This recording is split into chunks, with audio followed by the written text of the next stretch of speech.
You can find anything anywhere in here. You never, ever know what's going to come out of your next hole. Top pocket find. Pocket find. Where are you headed, anyway? Just here. There's a clearing just here. It's a good place to start. Whenever you're in close proximity to the money pit, you have no idea the possibility of what you might find. I think we're all very excited to see what might come of today. Wow, look at that. Is it a button or a coin? Yeah, how about that? Well, David, you are lucky. I've got another target. Hang on.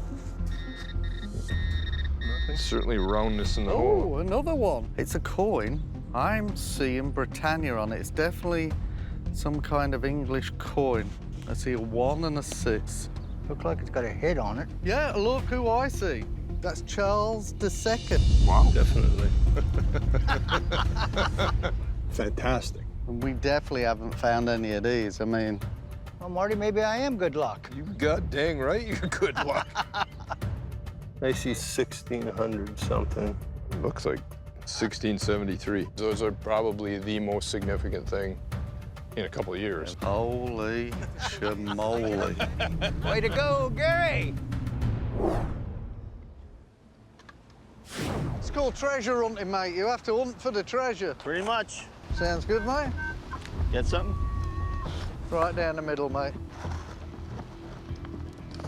It's out. It's out. Hopefully something good. Oh, that's fantastic! This is a Bobby Dazzler of a button, mate. This is fantastic. Looks to me like it's silver.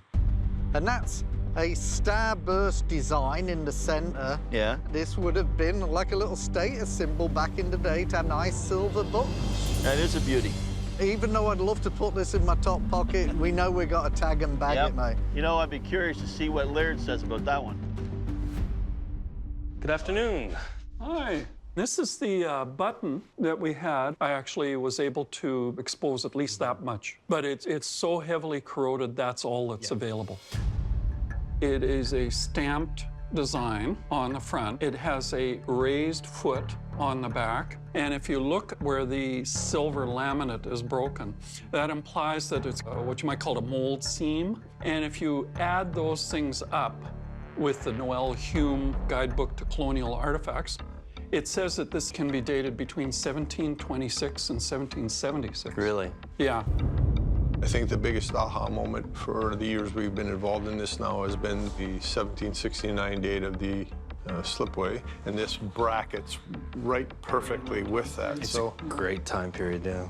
We don't know at the moment whether that's military or not. It could well be. if we can infer that it might be a military coat button, there's a lot of theories that revolve around the military, right? We've found a large amount of military-related items. And so those military-related theories are still with us. Absolutely. It's shaping up to be a very interesting year, and look forward to your participation, very Kelly. much. Appreciate it.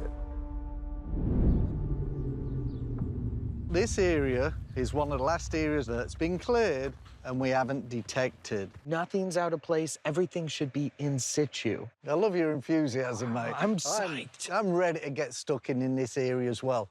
Woohoo! Oh, You've got a signal, mate. you're on it. Yeah, I'm on it. Going for it. Wow. Oh, you got it. Check this out. Oh. Sweet. Musket ball.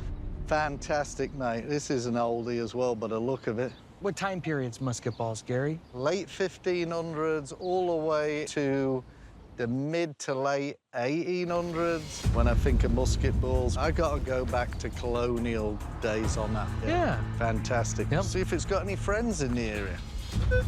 Oh, That's a nice yeah, signal. that's a nice signal, mate. That's my best guesstimate.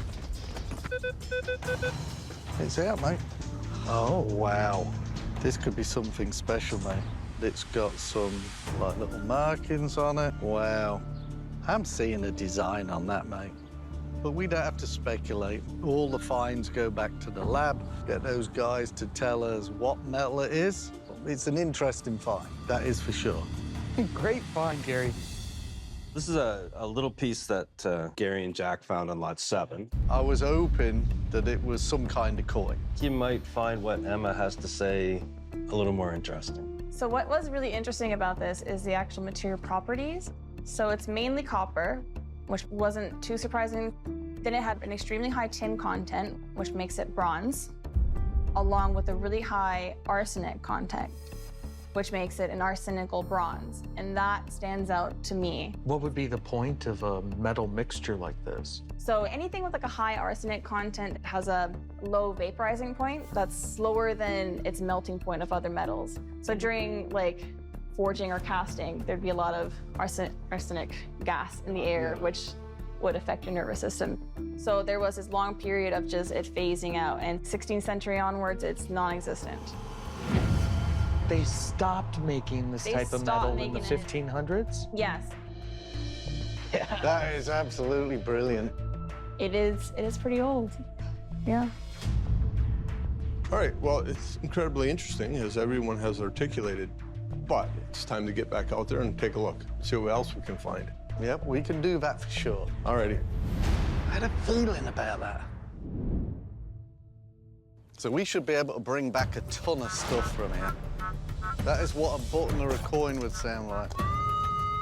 Just in here, mate.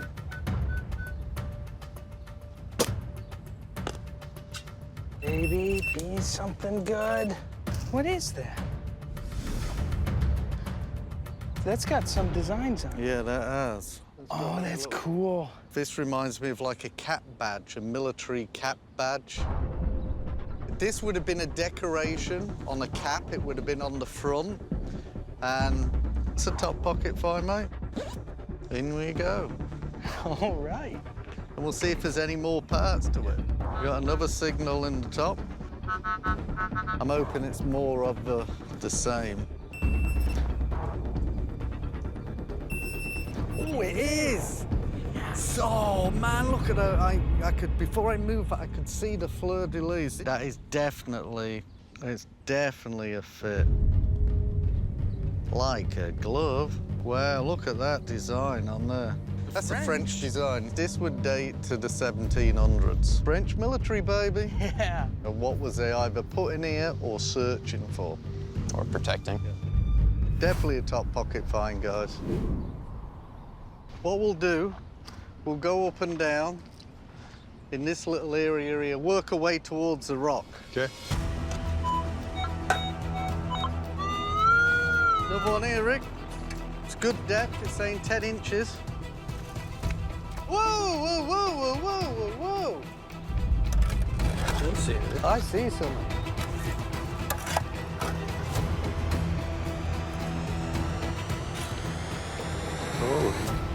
Holy shamoly, all right. It's a cross. That's a cross. It's a square hole. Yeah, right there. It's heavy, too.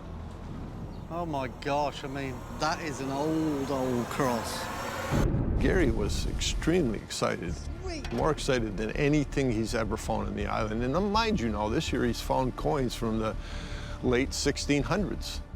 It looks like it's lead. How old? But look at that. How old? That is, oh my gosh. That's really old. Well, I first saw it, I thought that looks like medieval, a medieval cross. So I would say that is somewhere in between 1200 and 1600. Just the crudeness of it and the style. I mean, you don't normally see this kind of style. I've seen that shape before. I swear that'll tell the tale how old it is, Yeah. that shape. Where do you think you've seen it before? You know, when I was in France, I saw a carving like that in the Templar prison in Dome. That is unbelievable. I mean, we might have just made history here, Rick. Quite a day. That was fantastic. That was remarkable.